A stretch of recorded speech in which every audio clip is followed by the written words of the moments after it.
Bem-vindos a mais um programa do Fórum Sul-Mineiro de Educação Infantil. Que alegria estar novamente com a professora Cláudia Ribeiro. Bem-vinda, professora. Alegria nossa, e eu reitero a importância desse espaço para que nós possamos lutar aí por uma qualidade da educação infantil pública e gratuita. Falando em espaço, né, a Câmara Municipal e a TV Câmara têm esse compromisso de ceder espaço para educação, cultura, para a cidadania do povo lavrense. E um prazer estar aqui mais uma vez com vocês do Comitê do Fórum Sul-Mineiro de Educação Infantil.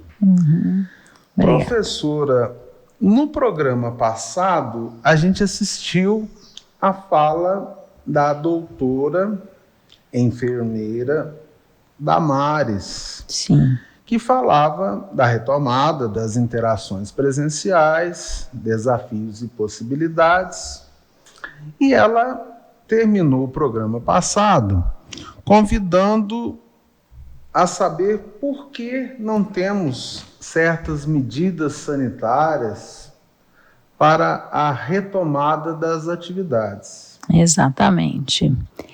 E hoje, o que a gente vai... Sim, ela continuará fazendo essa abordagem, porque é importantíssimo para nós que atuamos na educação infantil entender melhor, conceber, ter essa concepção do que é o binômio cuidar e educar. Então, a Damares vem dizendo... Muitas medidas que já eram para ser tomadas, que são anteriores à pandemia, elas realmente precisam ser levadas a efeito, né? Não só anteriormente, como agora, né? E aí, a concepção de cuidado e educação, ela tem que estar na pauta do dia, tem que ser discutida com as educadoras. E a Damares fala uma coisa linda que é: vamos lavar as mãos, mas a criança tem que entender por que ela está lavando a mão. Ela tem que ser um agente participativo nesse processo. Então é sobre tudo isso que a Damares vai continuar falando. Então vamos dar voz à doutora Damares. Vamos ao vídeo. E aí, é uma foto que eu tirei de uma cidade do litoral que me convidou para visitar, porque eu tenho um parente lá que é arquiteto. E essa foto eu tirei de propósito. Quais são os 2 erros básicos dela, né? Olha aqui os colchonetes todos furados, todos ruídos. Isso aí acumula ácaro, acumula crises alérgicas, dá asma, acumula bactéria. Como é que eu vou limpar o colchonete disso? E à esquerda, vocês veem que tem uns pedacinhos aí, um cantinho dos colchonetes com lençol, um empilhado em cima do outro. Como assim? Eu pego um lençol que a criança dormiu e pego a parte de baixo e ponho em cima do outro? Ou teve uma supervisora, uma vez, na cidade de São Paulo, que falou, então inverte. Não posso invertir, porque aí eu estou misturando o lençol de uma criança com o lençol da outra. Então, aconteceu, eu tenho vários relatos aí trágicos que eu coloquei, mas para vocês verem que não é uma questão para se deixar de lado. O próximo. Aí, 15 creches são afetadas com surto de doença mão, pé e boca, é agora, 2021, tá vendo? Que eu falei do vírus que é transmitido pelas fezes. Se tem 15 creches afetadas por surto, o que está errado nessas creches para ter surto? O surto de sarna atinge alunos e professores de creche de Campinas. E essa creche eu conheço, eu fui conhecer porque eu estou ajudando a fazer um trabalho nela. E sabe o que acontecia? Acontecia uma coisa que vocês vão ver agora. Passa o próximo. O próximo, não é esse, não, o próximo. Depois você volta para mim. Quero mostrar primeiro do colchonete. O próximo. Pode passar, desculpa. Pode passar. Ai, sinto muito, eu acho que eu cometi um erro. É que tem uma foto que eu queria que vocês vissem, que eu ganhei, o que eu tirei no Nordeste, que é uma professora dormindo com as crianças. Aqui, ó. Tá vendo essa foto aqui embaixo? Eu até pus umas coisas azuis para ninguém identificar essa professora e essas crianças. Vocês estão vendo aqui, ó? Ela está deitada num, eu não sei se é um papelão, um colchonete, e as crianças foram dormindo tudo em volta. Do ponto de vista relacional, você pode dizer afetiva, né? Parece uma mãe com as suas crianças, uma galinha com seus pintinhos. Mas do ponto de vista sanitário, está tudo errado. Do ponto de vista da vida no coletivo, eu não posso fazer isso. Porque aí é o momento de transmitir doença respiratória pela proximidade, de transmitir uma doença de pele que a professora esteja. Então, voltando lá, volta para mim naquele os 3 ou 4 antes. Isso aí. O que acontece? Por isso que teve um surto de sarna, de escabiose, sarna humana, que não passa do cachorro, ninguém pega a sarna do cachorro, é humana, numa creche pública de Campinas. Por quê? Os professores juntavam todos os colchonetes e dormiam junto. Talvez eles pensassem, afetivamente era legal, mas do ponto de vista sanitário não é. Né? Então, são equívocos que às vezes a gente vê, e mesmo nos protocolos agora. Eu vi uma cena no Facebook que eu não resisti e eu fiz uma crítica em off. E aí a pessoa entrou em contato comigo, que é um SEI municipal. Por quê? A professora estava demonstrando uma atividade ali, estava relacionada à higiene de mão, e ela estava toda paramentada, porque há um exagero nessa coisa da paramentação agora. Parecia uma enfermeira de UTI. Só que ela estava com a máscara toda abaixo do nariz. Então, o que adianta eu pôr um gorro, um avental e não sei o quê, e a máscara, que é a principal, estava abaixo do nariz. E a atividade pedagógica eu também questionei.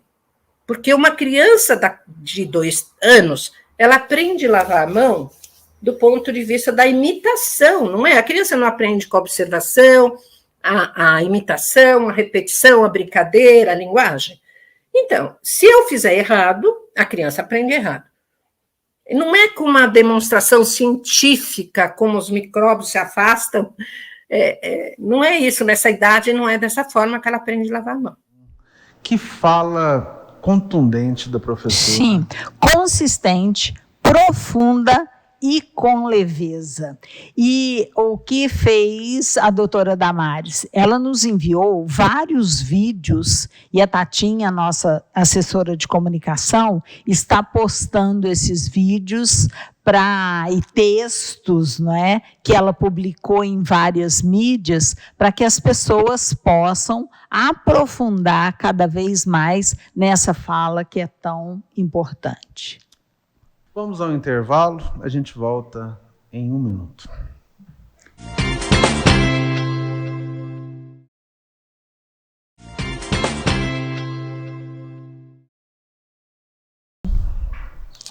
Voltando aí para mais um bloco do nosso programa do Fórum Sul Mineiro de Educação.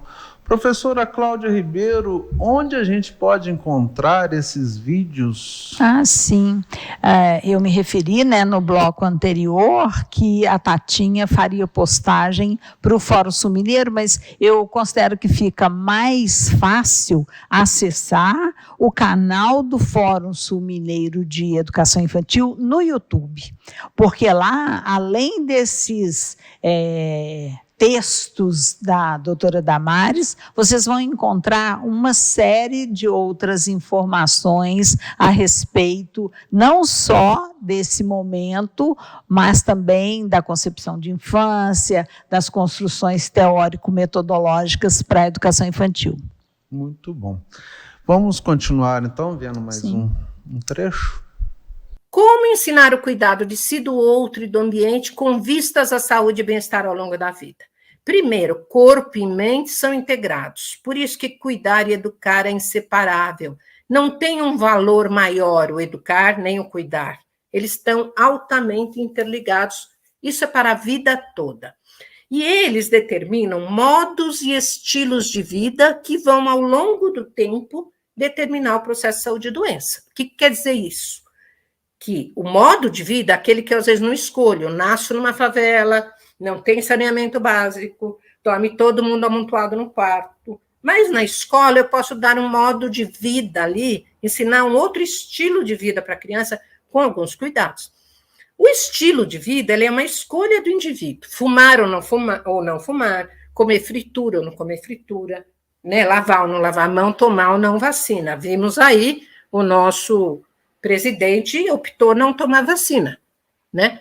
Mas é uma escolha, só que essa escolha ela é determinada pelos modos de vida, muitas vezes. Às vezes a família não é o caso do presidente. A família não tem escolha, porque ela tem um modo de vida tão precário que ela não tem escolha. Ela vai ensinar daquele jeito porque é o modo de vida dela.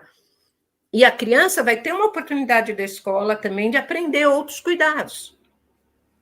Tem, sim, uma genética associada, por exemplo, pessoas que tiveram comorbidade. Na pesquisa da Melinha, a gente viu que parece que dá mais nos outros profissionais do que nos professores, né? Por quê? A gente sabe, pela minha experiência, a maioria das lactaristas, auxiliares de cozinha, são faxineiras, às vezes têm modos de vida muito precários, estilos de vida precário, e elas têm mais comorbidade, porque elas têm uma genética associada a um modo e estilo de vida. E aí, olha isso aqui, uma foto dessa escola que a professora escreveu um artigo comigo, que está publicado em 2020, sobre como as narrativas das crianças sobre o cuidado de si e do outro. E é uma criança dessa escola privada em São Paulo, é recente isso, a menininha machucou o cotovelo. A outra viu que ela não conseguia beber água que doía, e ela foi ajudar. Isso é cuidado. Esta menina aprendeu isso com alguém, né? Então, elas brincam e também repetem o cuidado que elas recebem. O próximo. Então, as escolhas sociais individuais vão construindo na gente o que a gente chama de consciência sanitária. Então, a primeira questão que apareceu aí, Amelinha, como uma necessidade de trabalhar com as famílias, o que nós temos que trabalhar com as famílias é isso, é a nossa consciência sanitária. Agora, mais do que nunca. Ou seja, se sou professor e tive um parente que teve Covid ou teve uma outra doença, eu devo avisar, né? Eu devo tomar cuidado de não ir no churrasco de não sei quem, que eu não tenho certeza se tomou vacina ou se o lugar é confinado, porque eu tenho que proteger a mim, minha família e as crianças. Então, essas escolhas sociais individuais, a gente precisa construir a consciência sanitária, e que depende da educação e do acesso aos bens materiais e socioculturais. E as ciências é uma possibilidade e o resultado desse nosso enfrentamento das doenças que sempre existiram e vão continuar existindo. O próximo. Olha, isso são fotos. Toda vez que eu viajo, eu sou uma pessoa de origem muito pobre, mas graças ao meu trabalho e sorte um pouco, eu consegui viajar nos últimos anos, e essa é uma foto que eu tirei de uma creche de Toronto, da Universidade George Brown, em 2017, da área externa, a parte de cima. E a parte de baixo é o trocador.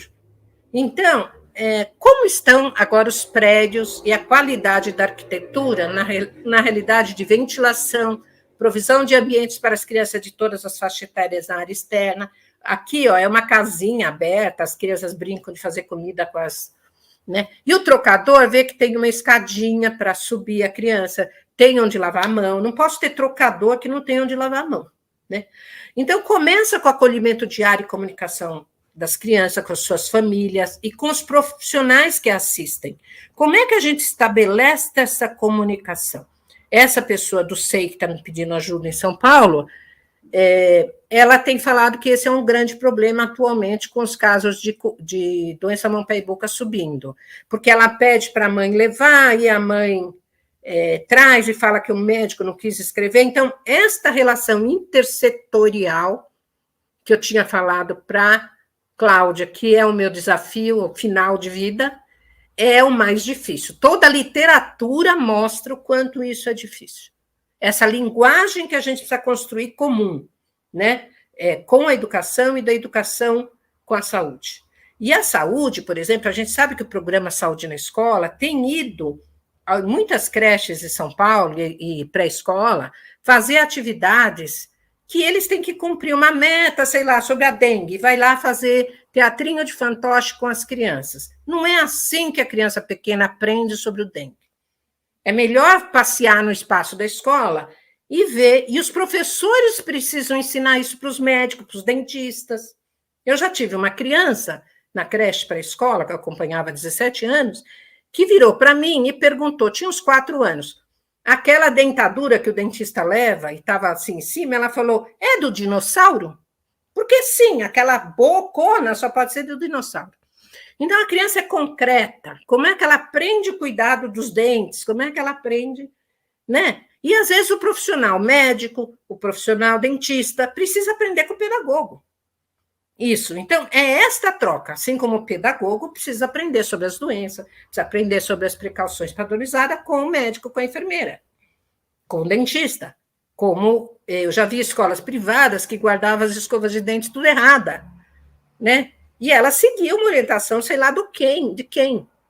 Bom, vamos a mais um intervalo. A gente volta daqui a um minuto para o último bloco com a fala da doutora Damares, que está falando das interações presenciais, desafios e possibilidades. Daqui a pouquinho.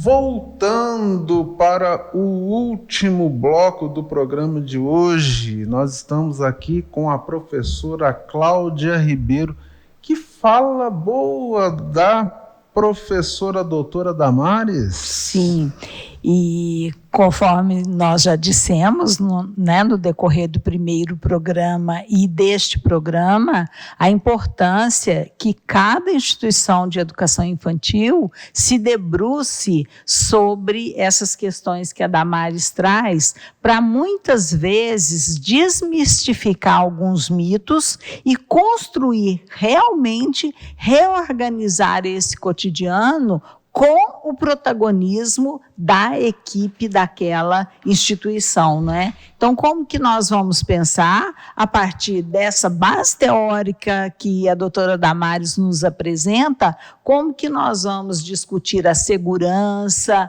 a higiene dos brinquedos, enfim, esse cotidiano.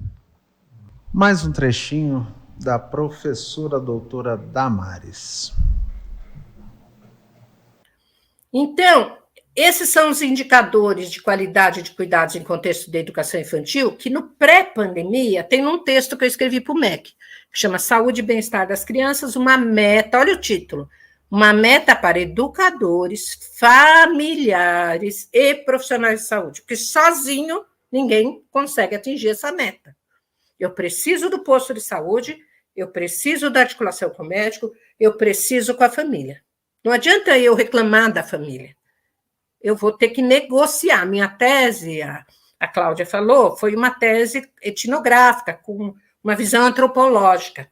E eu aprendi muito com a antropologia que a gente tem que aprender a negociar. Né? Se eu vou numa tribo e ela tem uma prática muito difícil para mim aceitar, eu vou ter que entender a lógica daquela tribo para negociar. É a mesma coisa com a família. Cara, a família é uma tribo. Então, eu vou ter que negociar e ver. Eu já tive uma mãe que não pôde vir buscar o filho que passava mal na escola, porque ela era policial e estava no cerco policial.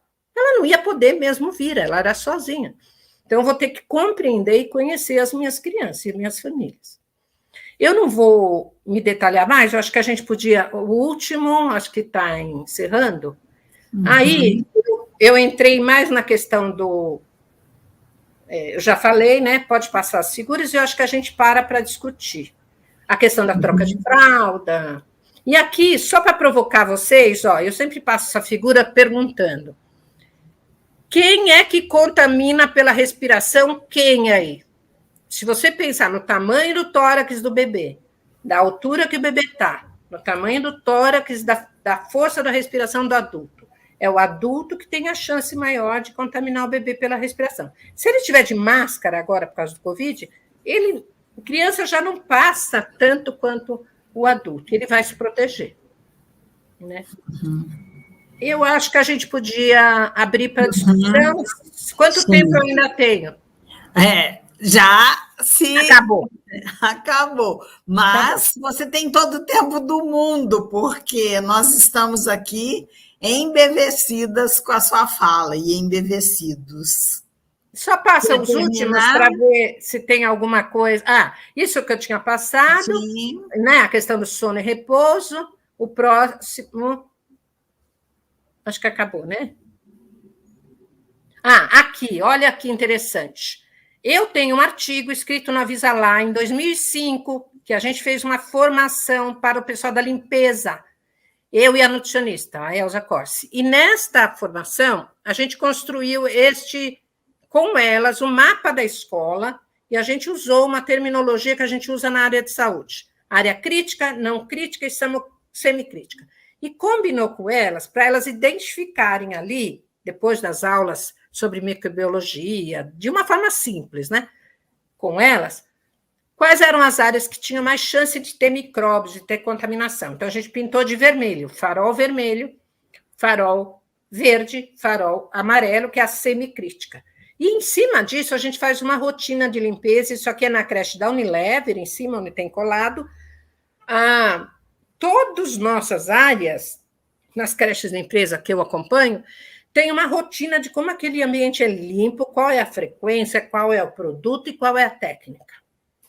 Fica fixado para ajudar o gestor a supervisionar, ou a mãe, o pai, quem quiser olhar, a saúde quando for fiscalizar. Isso é importante porque eu não posso ter uma equipe de limpeza e basear no senso comum, lavar o pano dentro do balde, porque eu só vou espalhar sujeira, tem que ter técnicas próprias. E esse outro era um vídeo, que não dá para passar agora, um menininho lavando a mão, que a professora levou, e é muito interessante, porque ele dá uma aula aí na hora de lavar a mão. Ele que fala, olha, tem que esfregar mais aqui, e ele usa uma expressão, porque fede, ele fala. Talvez fosse um pensamento sincrético dele, ou ele realmente um dia foi orientado a lavar a mão porque estava mal cheirosa. Mas é muito interessante que a professora leva eles para lavar a mão, mas ela não fala nada. E ele que dá uma aula para os amiguinhos ali falando, espontaneamente. O próximo e último, eu acho... segurança e higiene dos brinquedos. A gente bolou esse balde, é um balde barato, que se encontra que tem uma parte interna com um balde vazado, tem uma tampa.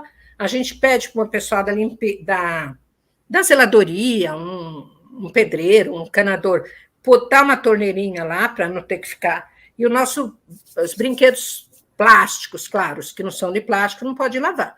Eles são lavados com água e sabão, enxaguados, depois põe numa solução de hipoclorito, fica lá e não precisa enfiar a mão dentro. E este círculo aqui, mostra uma coisa que a gente deveria aprender, que chama círculo de Sinner. Qualquer limpeza que eu faço, aí entra a questão do álcool 70. Não basta espirrar álcool 70. Eu tenho que esfregar. Qualquer limpeza, eu tenho que ter os 4 itens se equilibrando, que é força mecânica, a química do sabão ou do álcool 70 ou do hipoclorito, o tempo que eu faço isso e a temperatura. Então, por exemplo, se eu lavar um prato engordurado numa água quente, vai ser mais rápido, porque a água é um fator, a temperatura é um fator que ajuda. Mas eu não posso pôr água quente no hipoclorito, porque isso faz ele evaporar mais rápido. Então, eu vou ter que equilibrar sempre. Então, a equipe de limpeza ela tem que ser treinada. E eu acho que a gente encerra aqui e abre para as questões. São muito detalhes, né? E as refeições, né? Como reorganizar nesse momento, importância de continuar incentivando o aleitamento materno, de ter canecas para as crianças poderem tomar água, quando quiserem, não tem horário para tomar água. E agora a gente vai ter que pensar num rearranjo da mesa um pouco mais distante. E evitando muita proximidade entre as crianças. Eu acho que a gente encerra e abre para discussão. Sim. Chegamos ao final de mais um programa do Fórum Sul-Mineiro de Educação Infantil. Colocações finais sobre as falas da doutora Damares, professora Cláudia? O que fica, não é, Paulo, muito presente é a importância da formação, não só inicial de educadoras, quanto a formação continuada, que deveria ter mais política pública para que essa formação acontecesse.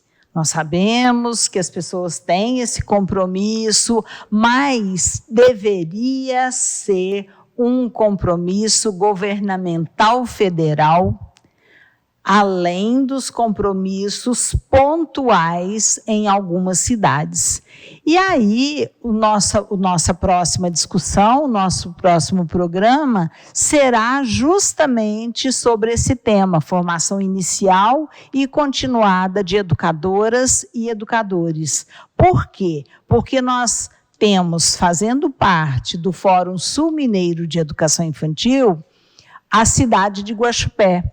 Guaxupé tem uma política pública de Estado e não de governo para a formação das educadoras e educadores para a educação infantil. Então, nós falaremos disso.